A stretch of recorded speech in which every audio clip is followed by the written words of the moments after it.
Hello students, तो अब तक हमने स्ट्रक्चरल आइसोमेरिज्म को पूरी तरह से कंप्लीट कर लिया है, जिसमें हमने chain isomerism, position isomerism, functional isomerism, metamers, tautomerism और रिंग चेन आइसोमेरिज्म के बारे में जाना। ठीक, तो हमने टॉपिक पढ़ाते ही सारे क्वेश्चंस को भी कवर कर लिया है, लेकिन फिर भी बहुत सारे क्वेश्चंस को मैं अलग से इस लेक्चर में इंक्लूड करने वाला हूँ। चाहे तो इसलिए ये लेक्चर जो जेईई एडवांस या फिर नीट के लिए प्रिपरेशन करनी है उसके लिए बहुत ही इंपॉर्टेंट है। तो इस लेक्चर को बहुत ही ध्यान से देखिएगा, और जहाँ यदि आप लोग को कोई प्रॉब्लम आता हो तो आप कमेंट बॉक्स में कमेंट करके बता सकते हो, आपको उसका आंसर जरूर मिलेगा। ठीक है, तो चलिए आज का इस लेक्चर हम लोग स्टार्ट करते हैं। तो आप लोगों को क्वेश्चन दिख रहा होगा बोर्ड पे, यहाँ पे आप लोग को कुछ पेयर्स दिए हुए हैं और उस पेयर्स के बीच में आपको रिलेशन बताना है, मतलब वो किस तरह का आइसोमेरिज्म शो करेंगे, वो आपस में किस तरह के आइसोमर्स होंगे, ये चीज़ आप लोग को बताना है। तो इसमें आपको मेनली चेन और पोजीशन आइसोमर्स के रिलेटेड ही क्वेश्चंस दिखेंगे। तो एक बार फिर मैं इसे रिवाइज करा देता हूँ, चेन और पोजीशन आइसोमर्स क्या होता है। ठीक है, तो चेन आइसोमर्स की बात जगह तो नहीं है, मैं एक क्वेश्चन यहाँ पे भी जगह कम होने की वजह से यहाँ पे मैंने लिख दिया। ठीक है ना, तो आप लोग पहले क्वेश्चन नोट डाउन कर लोगे, पहले आप लोग अपना आंसर लिखोगे, उसके बाद हमारे आंसर से आप मैच करोगे। ओके, तो पहले मैं फिर भी इंट्रोड्यूस करा देता हूँ चेन और पोजीशन आइसोमर्स में बेसिक डिफरेंस क्या है। चेन आइसोमर्स में हमने क्या देखा था, molecular formula same, functional group भी सेम होता था, लेकिन चेन आइसोमर्स में क्या है, पेरेंट चेन आपस में डिफरेंट होता था। यानी पेरेंट चेन में डिफरेंस या सब्स्टिट्यूएंट का नेचर में डिफरेंस आ जाता था, सब्स्टिट्यूएंट डिफरेंट होता था अलग। ठीक है, तो चेन आइसोमेरिज्म में जो डिफरेंस पॉइंट क्रिएट करता है, ये मैं यहाँ पे एक चेन आइसोमर और एक पोजीशन आइसोमर्स यहाँ पे मैं लिख देता हूँ। क्या होगा, पेरेंट चेन और सब्स्टिट्यूएंट ये डिफरेंट होता है। ठीक है, तो दोनों में से कोई एक भी डिफरेंट होगा तो वो चेन आइसोमर्स हो जाएगा, वो पेरेंट चेन हो या सब्स्टिट्यूएंट है, दोनों में से कोई भी एक डिफर कर गया तो वो आपस में चेन आइसोमर होगा। पोजीशन आइसोमर में क्या होगा, पेरेंट चेन सेम होता है, सेम सब्स्टिट्यूएंट लगा होता है, लेकिन पोजीशन ऑफ सब्स्टिट्यूएंट है वो चेंज हो जाता है। पोजीशन आइसोमर में फिर एक बार सुन लो, same molecular formula, same functional group, ठीक है, और same parent chain, but the substituent और position of functional group changes, बस ये एक चेंज आता है। लेकिन चेन आइसोमेरिज्म में क्या, पेरेंट चेन चेंज हो जाए या सब्स्टिट्यूएंट चेंज हो जाए, तो ऐसे में वो फिर चेन आइसोमेरिज्म हो जाएगा। ऑलरेडी ये सब मैंने बता दिया है, तो आप लोग इसके लिए चेन आइसोमेरिज्म, पोजीशन आइसोमेरिज्म पढ़ने के लिए आप मेरे प्रीवियस लेक्चर को देख सकते हैं, लेक्चर नंबर 2। वहाँ पे आप लोग को चेन और पोजीशन आइसोमेरिज्म के बारे में डिटेल से मिल जाएगा। वहाँ पे मैंने कुछ क्वेश्चंस भी प्रैक्टिस करवाया था, यहाँ पे मैं ये लेक्चर स्पेशली बना रहा हूँ केवल क्वेश्चंस को कलेक्ट करके। ओके, तो चलिए मैं डायरेक्ट क्वेश्चंस पे आता हूँ और इनके बीच का जो रिलेशन है उसको फाइंड आउट करता हूं।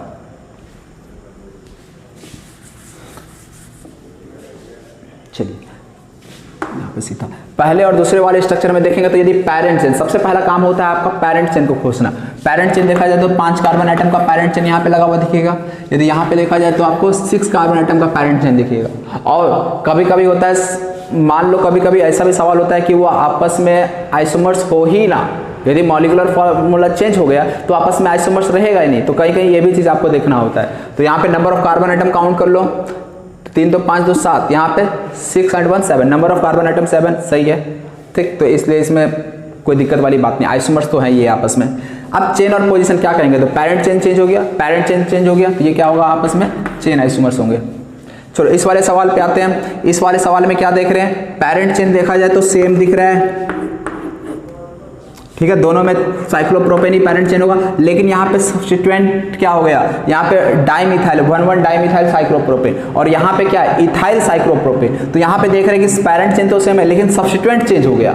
यदि सब्स्टिट्यूएंट चेंज हो गया तो ये भी आपस में कैसे आइसोमर्स होंगे, चेन आइसोमर। तो ध्यान रखना, चेन आइसोमर के लिए पेरेंट चेन चेंज कर जाए या फिर सब्स्टिट्यूएंट चेंज कर जाए तो वो आपस में चेन आइसोमर हो जाता है। लेकिन पोजीशन आइसोमर के लिए क्या है, पेरेंट चेन भी सेम रहता है, सब्स्टिट्यूएंट भी सेम रहता है, फंक्शनल ग्रुप भी सेम रहता है, बस पोजीशन ऑफ सब्स्टिट्यूएंट या फिर फंक्शनल ग्रुप चेंज करता है ओनली। इस वाले पे आ जाओ, तो यहाँ पे आप देखो साइक्लोप्रोपेन, साइक्लोप्रोपेन, यहाँ पे देखा जाए तो 1,1 डाइमिथाइल साइक्लोप्रोपेन, 1,2 डाइमिथाइल साइक्लोप्रोपेन। तो इस तरह से यहाँ पे क्या हो गया, सब्स्टिट्यूएंट जो है मिथाइल मिथाइल, यहाँ भी methyl methyl, parent chain cyclopropane cyclopropane, parent chain भी सेम है, सब्स्टिट्यूएंट भी सेम है, केवल चेंज क्या हो रहा है, सब्स्टिट्यूएंट का पोजीशन। तो इसलिए आपस में क्या हो जाएंगे, पोजीशन आइसोमर। ठीक है, इज इट क्लियर। चलिए आगे स्टेप में, आगे क्वेश्चन पे आते हैं। यहाँ पे चलो चेक करते हैं। यहाँ पे सबसे पहले पेरेंट चेन का नेचर देखो, पेरेंट चेन दोनों में साइक्लोहेक्सेन साइक्लोहेक्सेन है, ये चीज क्लियर।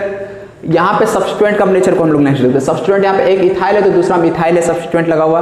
यदि यहाँ पे देखें तो एक इथाइल है, दूसरा अगेन यहाँ पे भी मिथाइल है, तो यहाँ पे पैरेंट चेन भी सेम है और साथ ही साथ सब्स्टिट्यूएंट भी सेम है। कौन कौन सा सब्स्टिट्यूएंट लगा हुआ है? मिथाइल और इथाइल। तो इस तरह से पैरेंट चेन के साथ साथ सब्स्टिट्यूएंट का नेचर भी सेम है, तो यहाँ पे केवल पोजीशन ऑफ सब्स्टिट्यूएंट में डिफरेंस आ रहा है, तो ऐसे में इसे हम क्या कह देंगे?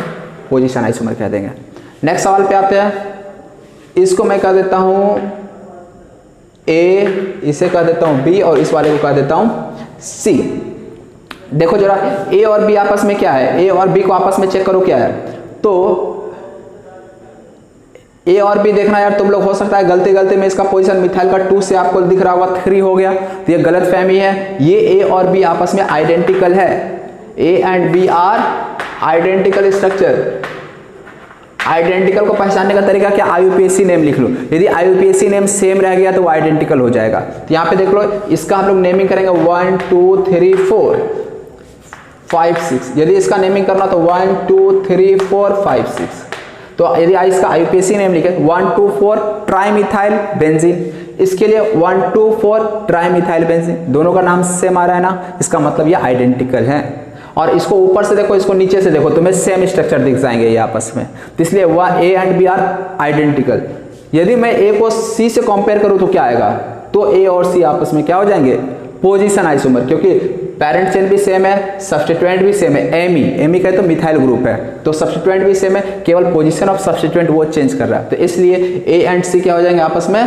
Position isomers. Okay, A and C position isomer, या फिर बी एंड सी भी कह सकते हैं पोजीशन आइसोमर। क्यों? ए और बी तो सेम ही था ना, इसलिए। इस वाले स्ट्रक्चर पे आ जाओ 6 एंड 7, सॉरी 6 वाले में, ये और ये आपस में क्या है? तो ध्यान से देखो, ये अगेन देखने में लग रहा होगा यार पोजीशन आइसोमर से, ठीक है, लेकिन ये गलती नहीं करना, ये भी आपस में आइडेंटिकल है। देखो केवल क्या हुआ, ये जो ग्रुप था ना CH2 double bond CH double bond CH2, इस दोनों ग्रुप को मैंने जस्ट ऊपर नीचे कर दिया, ये ग्रुप को नीचे ले आया और इस वाले ग्रुप को ऊपर कर दिया। देखो जरा ध्यान से, ये इथाइल ग्रुप है ना CH2 CH3, ये इथाइल ग्रुप को मैंने इस वाले पे लगा दिया और ये CH डबल बॉन्ड CH2 जो था उसको मैंने यहाँ पे लगा दिया इस वाले पे नीचे, तो ये दोनों ग्रुप सेम है। और फिर भी यदि कंफ्यूजन हो तो इसका नाम लिख लो, कोई भी डाउट नहीं रह जाएगा। 1 2 3 4 5, यदि इसका नाम लिखा आ जाए तो 3 पे इथाइल, 3 इथाइल पेंट 1 इन। इसका यदि मैं नेमिंग लिखूं तो नंबरिंग इधर से करना पड़ेगा 1 2 3 4 5, तो अगेन क्या दिख रहा है? 3 इथाइल पेंट 1 इन, तो दोनों का नेम सेम, इसलिए ये दोनों आपस में आइडेंटिकल। इस वाले स्ट्रक्चर में हम लोग क्या देख रहे हैं? पैरेंट चेन डिफरेंट हो, यहाँ पे साइक्लोहेक्सेन, यहाँ पे साइक्लोप्रोपेन, क्या ये आपस में आइसोमर है? चेक करो, तो यहाँ पे भी 6 कार्बन दिख रहा है, 5 यहाँ और एक CH2 ग्रुप यहाँ पे भी लगा है, तो 5 एंड 6 कार्बन, यहाँ पे भी 6 कार्बन OH। तो यहाँ पे हम लोग क्या कह देंगे इसे आपस में? Chain isomer. क्यों? क्योंकि यहाँ पे पैरेंट चेन ही डिफरेंट हो गया। ओके, यहाँ पे चलो चेक करते हैं, तो यहाँ पे भी क्या हो गया? साइक्लोप्रोपेन था, यहाँ ब्यूटेन, यहाँ हेक्सेन का पेंटेन, तो यहाँ पे भी पैरेंट चेन चेंज कर गया, तो ये भी आपस में क्या हो जाएंगे? Chain isomer. ओके, तो इस तरह से ये कुछ चेन आइसोमर्स और पोजीशन आइसोमर्स पे बेस्ड क्वेश्चन थे। आगे हम लोग फिर से चलते हैं, इसे मिटाते हैं, आप लोग नोट कर लेना। अब हम लोग को इनके बीच में रिलेशन बताना एक एक करके। ओके, तो चलते हैं पहले क्वेश्चन पे। यहाँ पे देख सकते हो ये कौन सा फंक्शनल ग्रुप लगा हुआ है? ईस्टर नहीं, ये कौन सा फंक्शनल ग्रुप है? एनहाइड्राइड। यहाँ पे भी देखा जाए तो ये एनहाइड्राइड फंक्शनल ग्रुप है। अब इस एनहाइड्राइड के एक और इथाइल है, दूसरे और भी इथाइल है। यदि यहाँ पे देखा जाए तो एक साइड में इथाइल है, दूसरे साइड प्रोपाइल है, तो यहाँ पे इस एनहाइड्राइड के अबाउट जो नेचर ऑफ सब्स्टिट्यूएंट है वो चेंज कर रहा है, दोनों side nature of substituent change कर रहा है। एक साइड इथाइल था, मिथाइल हो गया, दूसरे साइड इथाइल था, प्रोपाइल हो गया। यदि दोनों साइड सब्स्टिट्यूएंट चेंज कर रहा है तो इसे आपस में हम लोग क्या कह देंगे? मेटामर्स। ठीक, तो मेटामर्स के लिए याद होगा आप लोगों को, मेटामर्स कहाँ होता है? जहाँ पे बाइवैलेंट फंक्शनल ग्रुप या पॉलीवैलेंट फंक्शनल ग्रुप प्रेजेंट हो और उसके दोनों ओर यदि नेचर ऑफ सब्स्टिट्यूएंट चेंज हो रहा है। यदि एक और भी सब्स्टिट्यूएंट का नेचर चेंज हो रहा है तो उसे मेटामर्स भी कह सकते हैं और साथ ही साथ पोजीशन आइसोमर्स भी कहते हैं। ये डिफरेंस मेटामर्स और पोजीशन आइसोमर में मैंने वहाँ जहाँ पोजीशन और मेटामर्स के बीच में डिफरेंस को क्रिएट कर दिया, जो भी पोजीशन और मेटामर्स में डिफरेंस था उसको क्लियर कर दिया था। ठीक, तो आप वो वीडियो में जाकर उस लेक्चर को देख सकते हो डिटेल्स में। यहाँ पे आ जाओ, HCOO, यहाँ पे कौन सा फंक्शनल ग्रुप प्रेजेंट है? ईस्टर प्रेजेंट है। यहाँ पे भी देख रहे हो ईस्टर प्रेजेंट है। अब यहाँ पे एक साइड हाइड्रोजन लगा है, दूसरे साइड प्रोपाइल ग्रुप लगा है, यहाँ पे एक और मिथाइल लगा है, दूसरे साइड इथाइल लगा है। तो अगेन यहाँ पे नेचर ऑफ सब्स्टिट्यूएंट चेंज हो रहा है, तो ये भी आपस में क्या हो जाएगा, मेटामर्स। यदि बाइवैलेंट फंक्शनल ग्रुप के दोनों और सब्स्टिट्यूएंट का नेचर चेंज कर रहा है तो वो मेटामर्स होगा, डेफिनेटली मेटामर्स होगा। थर्ड वाले पे आ जाओ, यहाँ पे भी देख लो, ये भी ईस्टर है और अच्छा यहाँ पे ध्यान देना, ये तो ईस्टर है, लेकिन यहाँ पे ये कौन सा फंक्शनल ग्रुप हो गया, एसिड हो गया। तो ऐसे में इस दोनों को आपस में हम लोग क्या कह देंगे, फंक्शनल आइसोमर। यदि कहीं भी फंक्शनल ग्रुप चेंज हो जाए तो वो इसका आंसर फंक्शनल आइसोमर्स ही होगा, उसमें कोई डाउट वाली बात ही नहीं है। बस एक बार चेक कर लो, ये आपस में आइसोमर्स तो थे, 1 2 3 4 carbon atom, 1 2 3 4 carbon atom, functional isomer ये है, ठीक। तो इस तरह से आपस में फंक्शनल, यदि फंक्शनल ग्रुप चेंज हो जाए तो वो फंक्शनल आइसोमर हो जाता है। यहाँ पे ईस्टर था और यहाँ पे एसिड फंक्शनल ग्रुप लगा हुआ है। चलिए इसके बाद आप लोग को यहाँ पे 6 स्ट्रक्चर दिख रहे हैं। इन 6 स्ट्रक्चर के बीच में आपको 1 और 2 के बीच रिलेशन बताना है, 2 3 4 5 1 5 4 6 के बीच आपको रिलेशन बताना है। तो पहले हम लोग आते हैं 1 और 2 पे। 1 और 2 आपस में क्या है, 1 और 2 को देखते हैं। तो नंबर ऑफ पहले कार्बन आइटम काउंट कर लो, सेम है यानी 3 2 5 1 6 4 2 6। Number of carbon atom 6 nitrogen hydrogen सब सेम है, ओके। अब ये भी डिग्री ऑफ अमाइड चेक कर लो, तो 2 डिग्री अमाइड ये भी, सॉरी अमीन, 2 डिग्री अमीन ये भी है और ये भी 2 डिग्री अमीन है, दोनों 2 डिग्री अमीन दिख रहा है। अब दोनों 2 डिग्री अमीन है, चेंजेस क्या है, इस 2 डिग्री अमीन के एक और तो मिथाइल ग्रुप लगा है, दूसरे साइड ये पेंटाइल ग्रुप लगा है। यहाँ पे क्या हो रहा है, एक तरफ ब्यूटाइल और दूसरे साइड इथाइल, तो ये दोनों side nature of substituent change हो रहा है 2 डिग्री अमीन का अबाउट, तो इसलिए ये आपस में क्या होंगे, मेटामर्स, ठीक है। Is it clear? नेक्स्ट पे आते हैं। नेक्स्ट क्या है, 2 और 3 के बीच रिलेशन। 2 और 3 को चलो ऑब्जर्व करते हैं। तो 2 और डायरेक्ट देख लो, ये 2 डिग्री अमीन है और ये 3 डिग्री अमीन है। यदि डिग्री ऑफ अमीन चेंज हो रहा है, डिग्री ऑफ अमाइड चेंज हो रहा है, तो वो फंक्शनल आइसोमर्स होगा, फिर आगे आपको सोचने का जरूरत ही नहीं कुछ भी। तो इसलिए 2 और 3 के बीच में आपस में रिलेशन हो गया फंक्शनल आइसोमर्स, ओके। फिर नेक्स्ट है 4 और 5। 4 और 5 पे आ जाओ। 4 और 5 पे ये भी 3 डिग्री अमाइड है और ये भी 3 डिग्री अमाइड है, दिख रहा है। अब यहाँ पे यदि ध्यान से देखो तो ये वाला जो ग्रुप लगा हुआ है ये दोनों में आइडेंटिकल है, बस डिफरेंस कहाँ पे आ रहा है, यहाँ पे पेरेंट चेन में 3 कार्बन आइटम लगा हुआ है 1 2 3, यहाँ पे पेरेंट चेन में 4 कार्बन आइटम लगा हुआ है। पेरेंट चेन ही डिफरेंट हो गया, ये जो ग्रुप लगा हुआ है 3 डिग्री अमीन, ये किस कार्बन पे लगा है, ये वाले कार्बन पे, यहाँ पे ये 4 कार्बन स्टेट चेन में आ गया। तो इस तरह से पेरेंट चेन का नेचर डिफरेंट हो गया।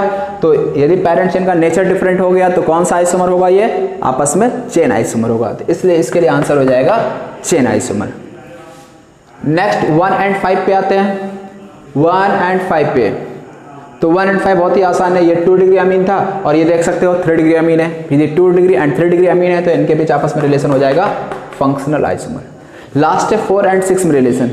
4 ये और 6 ये, दोनों 3 डिग्री अमीन है। चेंजेस कहाँ आ रहा है, अच्छा इसमें NC पार्ट जो है वो कॉमन है, दोनों में NC पार्ट जो है वो कॉमन है। डिफरेंस कहाँ आ रहा है, इस NC के एक और तो ये आइसोब्यूटाइल ग्रुप लगा हुआ था, एक साइड प्रोपाइल है, और इसके एक और मिथाइल है, यहाँ पे इथाइल है। मतलब इस 3 डिग्री अमीन के दोनों ओर, केवल 2 ही और केवल नेचर ऑफ सब्स्टिट्यूएंट चेंज हो रहा है, केवल इस डायरेक्शन में और इस डायरेक्शन में नेचर ऑफ सब्स्टिट्यूएंट चेंज हो रहा है। NC तो सेम है, तो यदि नेचर ऑफ सब्स्टिट्यूएंट चेंज हो रहा है इस दोनों के अबाउट, तो यहाँ पे हम ऐसे में क्या कह देंगे, क्या कह देंगे, मेटामर्स। यदि नेचर ऑफ सब्स्टिट्यूएंट किसी बाइवैलेंट या पॉलीवैलेंट के अबाउट चेंज हो रहा है नेचर ऑफ सब्स्टिट्यूएंट, तो आपस में मेटामर्स हो जाते हैं। तो यहाँ पे भी आंसर क्या हो जाएगा, मेटामर्स, ठीक। तो ये कुछ क्वेश्चंस थे और हम लोग आगे कुछ क्वेश्चंस करते हैं, इसे आप लोग पहले नोट कर ले। नेक्स्ट हम लोग इस दोनों के बीच में रिलेशन देखना है, इसके बीच में रिलेशन देखना है और दूसरा आपको इसके बीच रिलेशन बताना है। तो पहले हम लोग इस पे आते हैं। यहाँ पे क्या हो रहा है, सॉरी यहाँ पे क्वेश्चन में गलती हो गया, यहाँ पे C डबल बॉन्ड O ऐसा होगा। तो यहाँ पे ये फंक्शनल ग्रुप कौन सा प्रेजेंट है पहले ये पहचानो। तो यहाँ पे ईस्टर है और यहाँ पे भी देख सकते हो ईस्टर है। तो ईस्टर में C के साथ और O के साथ देखो ग्रुप का नेचर में डिफरेंस आ रहा है। यहाँ पे O से बेंजीन लगा है, C के साथ साइक्लोहेक्सेन लगा हुआ है। यहाँ पे क्या हो रहा है, C के साथ बेंजीन लगा और O के साथ साइक्लोहेक्सेन है। मतलब ये कि नेचर ऑफ सब्स्टिट्यूएंट जो भी है वो चेंज हो रहा है दोनों साइड इस बाइवैलेंट फंक्शनल ग्रुप की ओर, इसलिए ये आपस में क्या हो जाएंगे, मेटामर्स। ये आपस में मेटामर्स हो जाएंगे। इस वाले सवाल पे आते हैं। यहाँ पे भी फंक्शनल ग्रुप कौन सा प्रेजेंट है, एक तो प्रेजेंट है ईस्टर और दूसरा एक अल्कोहल भी है। लेकिन ध्यान देना यहाँ पे functional group, bivalent functional group लगा हुआ है, इधर O के राइट साइड में बेंजीन लगा है और O के राइट साइड में यहाँ साइक्लोहेक्सेन लगा हुआ है, जबकि इधर में क्या है, ये साइक्लोहेक्सेन के साथ OH है, यहाँ पे बेंजीन के साथ OH है। तो यहाँ पे क्या हो गया, ये बाइवेलेंट फंक्शनल ग्रुप के दोनों ओर जो सब्स्टिट्यूएंट का नेचर है वो ही डिफरेंट हो गया। यदि ऐसा होता है तो इसे हम लोग क्या कह देंगे आपस में, मेटामर्स। ठीक,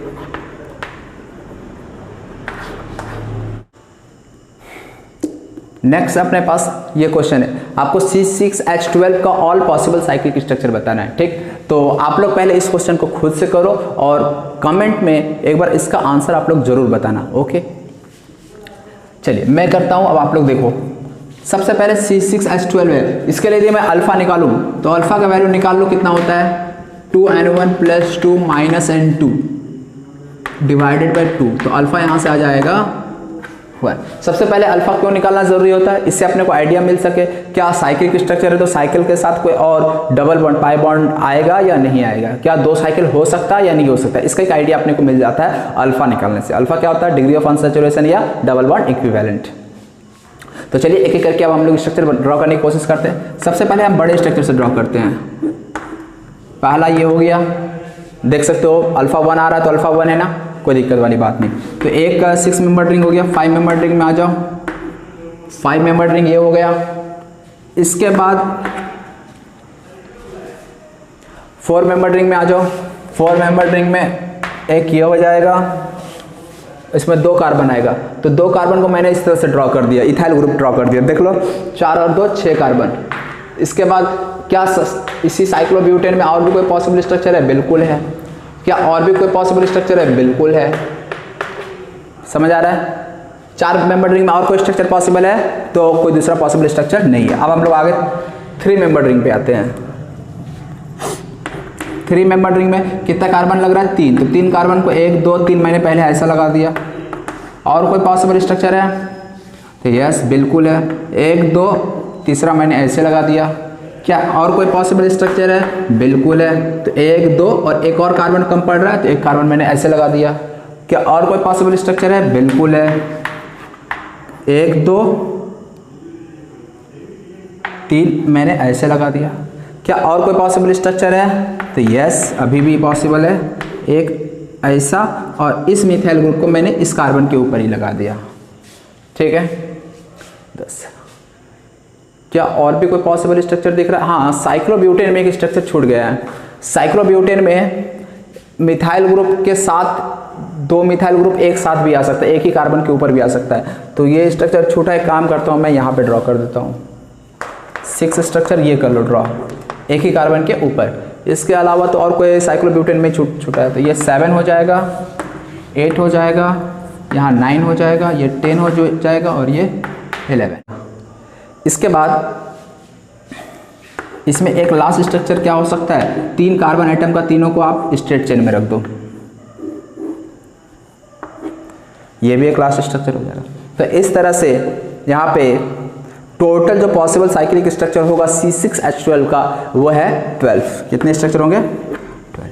ठीक, अब एक एक करके हम लोग इनके बीच में रिलेशन निकालेंगे कि 1 2 2 3 3 4 इस तरह से इनके बीच में क्या रिलेशन है, मतलब ये कि ये आपस में किस तरह के आइसोमर्स है। ओके, तो चलिए सबसे पहले हम लोग 1 वालों को यदि मैं किसी के साथ भी ले लूँ, 1 and 2 क्या रिलेशन बनेगा, तो 1 and 2 आपस में किस तरह के आइसोमर्स है, चेन आइसोमर। क्यों, पेरेंट चेन ही डिफरेंट हो गया। 1 and 3 आपस में किस तरह के आइसोमर होंगे, अगेन चेन आइसोमर। 1 and 4 किस तरह का आइसोमर, चेन आइसोमर। 1 and 8 किस तरह का आइसोमर, अगेन चेन आइसोमर। क्यों, क्योंकि पेरेंट चेन ही डिफरेंट हो गया। यदि पेरेंट चेन डिफरेंट हो या सब्स्टिट्यूएंट डिफरेंट हो तो वो चेन आइसोमर्स आपस में होता है। तो 1 को किसी के साथ भी ले लो वो आपस में चेन आइसोमर्स ही होगा।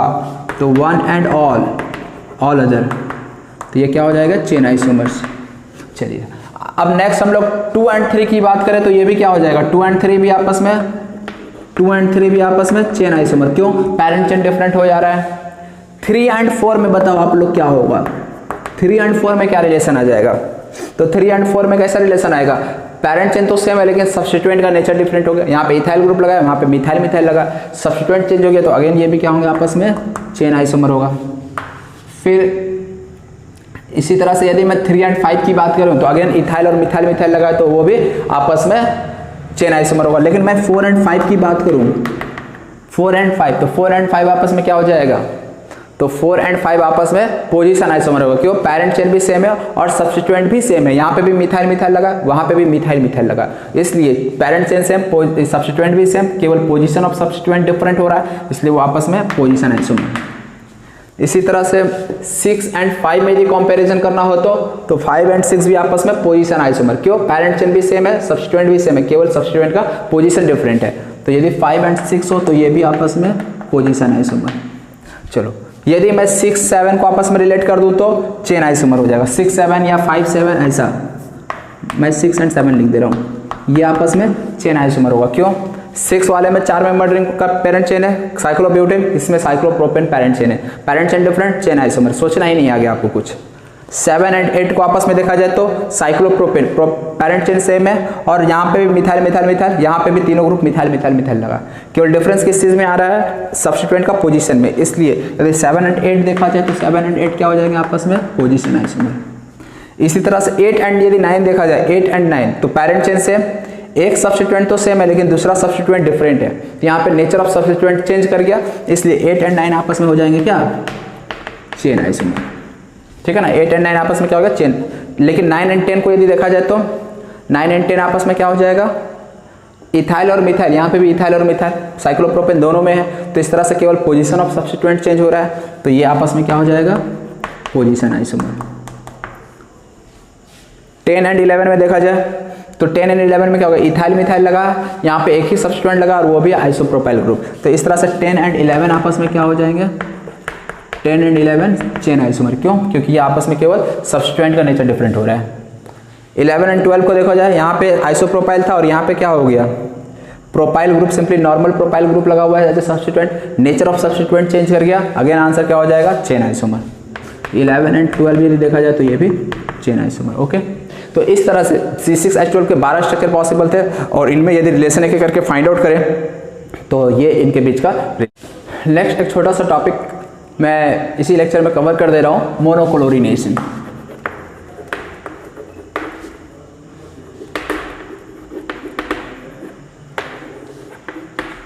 मोनोक्लोरिनेशन क्या होता है, तो ये चीज़ आप लोग 10th क्लास में भी पढ़ी हो।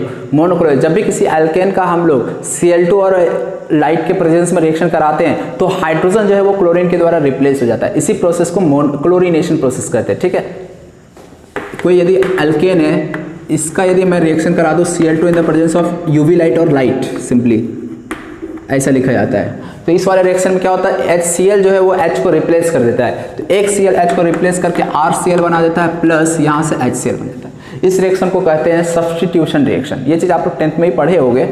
ठीक, यहाँ पे क्या हुआ, Cl जो दिख रहा है 2 Cl, इसमें से एक Cl इस H के साथ HCl बॉन्ड बना दिया और जो ये एक Cl था इस H को रिप्लेस करके RCl, सब्स्टिट्यूशन हो रहा है। सब्स्टिट्यूशन क्यों, क्योंकि एक Cl ने H को सब्स्टिट्यूट किया, इसलिए यह रिएक्शन सब्स्टिट्यूशन रिएक्शन कहलाता है। यहाँ पे एक ही H रिप्लेस हो रहा है, एक ही क्लोरीन का एडिशन हो रहा है, इसलिए इसे मोनोक्लोरिनेशन होता है। मान लो यहाँ पे 2 H को रिप्लेस कर दिया जाए 2 क्लोरीन के द्वारा तो उसे हम डाइक्लोरिनेशन कह देंगे। यदि 3 H को 3 क्लोरीन के द्वारा रिप्लेस कर दिया जाए तो ट्राइक्लोरिनेशन कह देंगे। ठीक, तो फिलहाल हम लोग मोनोक्लोरिनेशन की बात कर रहे हैं। मोनोक्लोरिनेशन का मतलब एक H एक Cl के द्वारा रिप्लेस किया जाएगा। तो ऐसे में क्या होता है, मोनोक्लोरिनेशन में RH जो एल्केन पार्ट ले रहे हैं, ये एल्केन और ये हैलोजन Cl2, तो इसको एक्सेस में लेना जरूरी होता है। यदि एक्सेस में लेंगे तो हमारा मोनोक्लोरिनेशन प्रोडक्ट जो है वो मेजर में बनता है। ठीक है, क्यों मेजर में बनता है, ये सब आगे हम लोग हाइड्रोकार्बन पार्ट में अच्छे से डिटेल में स्टडी करेंगे, तो इसलिए अभी आपको वो चीज़ कराने की जरूरत नहीं है। अभी केवल आपको आइसोमर से रिलेटेड जो सवाल बनते हैं वो मैं समझाऊंगा। चलो, तो मैं इस चीज़ को मिटा देता हूँ। अब मैं कुछ सवाल इस पे बेस्ड करते हैं, मोनोक्लोरिनेशन पे किस तरह से सवाल पूछे जाते हैं। ओके, जैसे हमारे पास CH3 यदि यहाँ पे Cl2H न्यू आता है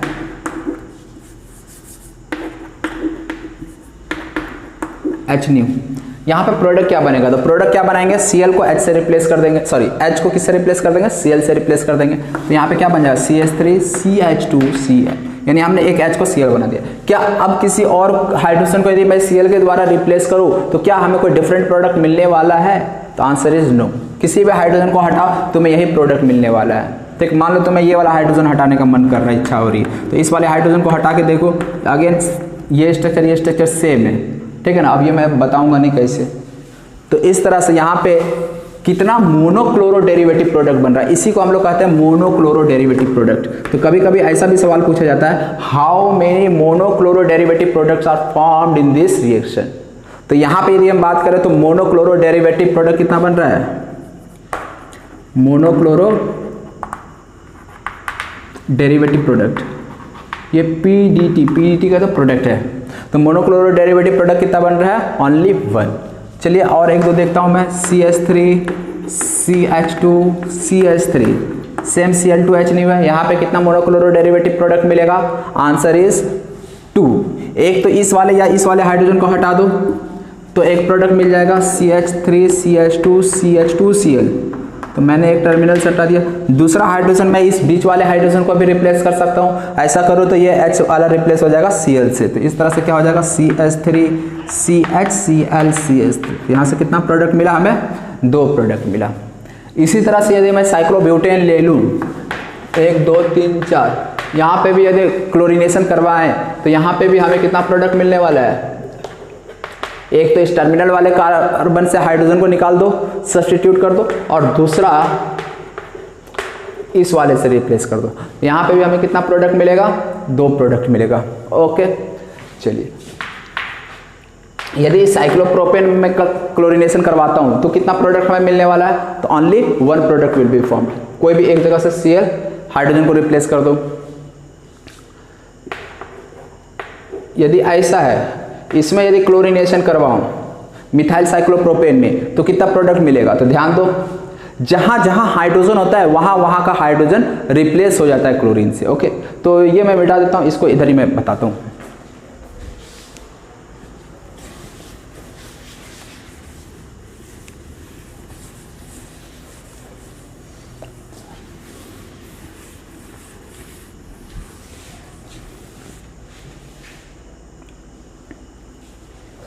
इस वाले स्ट्रक्चर पे आ जाओ,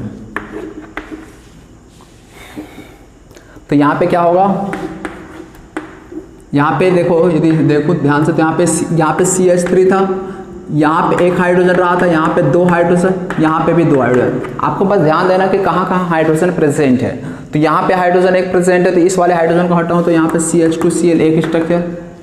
अब 3 में से कोई भी हाइड्रोजन निकालो तो वही स्ट्रक्चर मिलने वाला है तुम्हें। दूसरा यहाँ का H को निकाल सकते हो, यदि यहाँ का H निकाला जाए तो दूसरा स्ट्रक्चर आपको ये मिलेगा, यहाँ पे तो CH3, यहाँ पे Cl आ जाएगा। तीसरा स्ट्रक्चर क्या पॉसिबल है, इस वाले H को यदि हटाते हो तो तीसरा आपको प्रोडक्ट मिलेगा।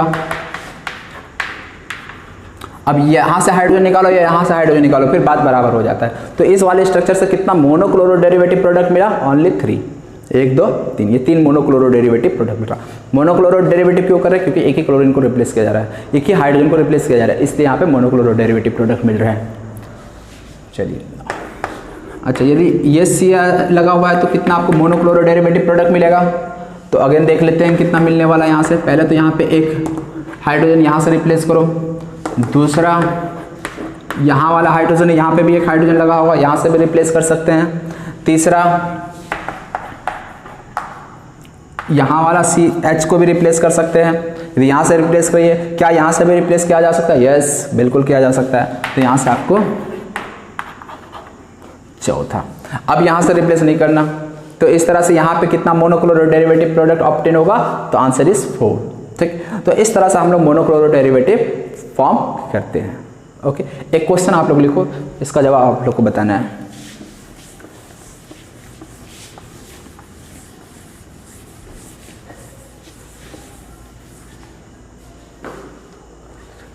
क्वेश्चन है,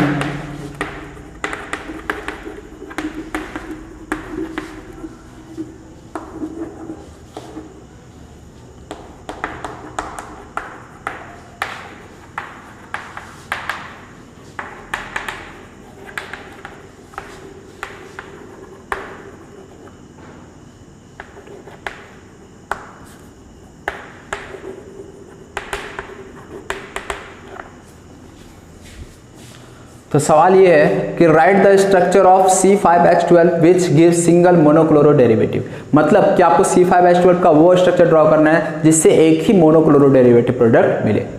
तो पहले आप लोग खुद से कोशिश करने की कोशिश करो, देखो बनता है या नहीं बनता है, फिर मैं बताता हूँ। ओके, चलो मेरे आंसर पे अब आ जाओ। पहले यदि C5H12 है तो मैं क्या सोचूंगा, इस स्ट्रक्चर के बारे में सोचूंगा। एक चीज़ तो ध्यान दो, C5H12 अल्फा इसके लिए 0 आएगा, ये एल्केन है, CnH2n+2 एल्केन है, तो इसलिए इसमें कोई भी अनसैचुरेशन नहीं आएगा, कोई भी डबल बॉन्ड नहीं आएगा। यदि मैं स्ट्रक्चर ड्रॉ करूं तो क्या इसमें मोनोक्लोरो डेरिवेटिव प्रोडक्ट कितना मिलने वाला है, तो एक यहाँ से H निकालेंगे तो एक स्ट्रक्चर, यहाँ से निकालेंगे तो दूसरा, यहाँ से निकालेंगे तीसरा, यहाँ और यहाँ से, यानी यहाँ से 3 मिलने वाला। तो ये आंसर तो नहीं हो सकता है, हमें सिंगल मोनोक्लोरो डेरिवेटिव बनाना है, तो और कोई दूसरे के बारे में सोचना पड़ेगा। चलो मैं ये स्ट्रक्चर के बारे में सोचता हूँ। यदि इसकी बात करो तो यहाँ से कितना मोनोक्लोरो डेरिवेटिव प्रोडक्ट मिलेगा हमें, ये भी देख लो C5H12 का स्ट्रक्चर है, 4 1 5 कार्बन, हाइड्रोजन काउंट करो 12, ये भी C5H12 ही है। तो यहाँ से कितना मोनोक्लोरो डेरिवेटिव प्रोडक्ट मिलेगा, तो इस दोनों में से कहीं से भी हाइड्रोजन को हटाओ, एक ही प्रोडक्ट मिलने वाला है। ये दोनों आइडेंटिकल पोजीशन पे लगे हैं ना, तो यहाँ से एक, यहाँ पे हाइड्रोजन जो होगा वो दूसरा, यहाँ से हटा होगा तीसरा, यहाँ से हटा होगा चौथा। ये और ये डिफरेंट होते हैं, ये ऑलरेडी मैं लेक्चर 2 में ये चीज़ आपको बता चुका हूँ। तो इस तरह से आपको एक यहाँ से, दूसरा यहाँ, तीसरा यहाँ, चौथा यहाँ, यानी यहाँ से आपको 4 मोनोक्लोरो डेरिवेटिव प्रोडक्ट मिलेंगे। हमें सिंगल मोनोक्लोरो डेरिवेटिव प्रोडक्ट बनाना है, तो और ज़रा सोचो आगे। चलो मैं इस स्ट्रक्चर के बारे में सोचता हूँ, 3 कार्बन, चौथा, 5वां यहाँ घटाता हूँ। यदि यहाँ बात किया जाए तो यहाँ पे कितना मोनोक्लोरो डेरिवेटिव प्रोडक्ट बनने वाला है, तो ध्यान से देखो यहाँ पे भी CH3 है, ये भी CH3 है, ये भी CH3 है और यहाँ पे भी CH3। क्या इस वाले कार्बन पे कोई हाइड्रोजन है? यहाँ पे कोई भी हाइड्रोजन नहीं, ऑलरेडी कार्बन 4 बॉन्ड बना रहा है। अब यदि मैं यहाँ से हाइड्रोजन को क्लोरीन के द्वारा रिप्लेस करूँ, या यहाँ से रिप्लेस करूँ, या यहाँ से, या यहाँ से, आपको कोई डिफरेंट प्रोडक्ट मिलने वाला है क्या? नहीं, आपको एक ही प्रोडक्ट मिलेगा। ये कहीं से भी हाइड्रोजन को हटा दो, CH2 Cl में ऊपर से हटा दिया तो CH3 और इधर भी आ गया CH3। तो अब कहीं से भी हटा दो, आपको सिंगल प्रोडक्ट ही मिलने वाला है। ये चीज़ दिख रहा है ना, यहाँ से भी हटाओगे तो यही प्रोडक्ट मिलने वाला है। तो इसलिए आंसर क्या हो जाएगा, C5H12 का वो स्ट्रक्चर जो सिंगल मोनोक्लोरो डेरिवेटिव प्रोडक्ट बनाता है। तो आंसर इज दिस वन।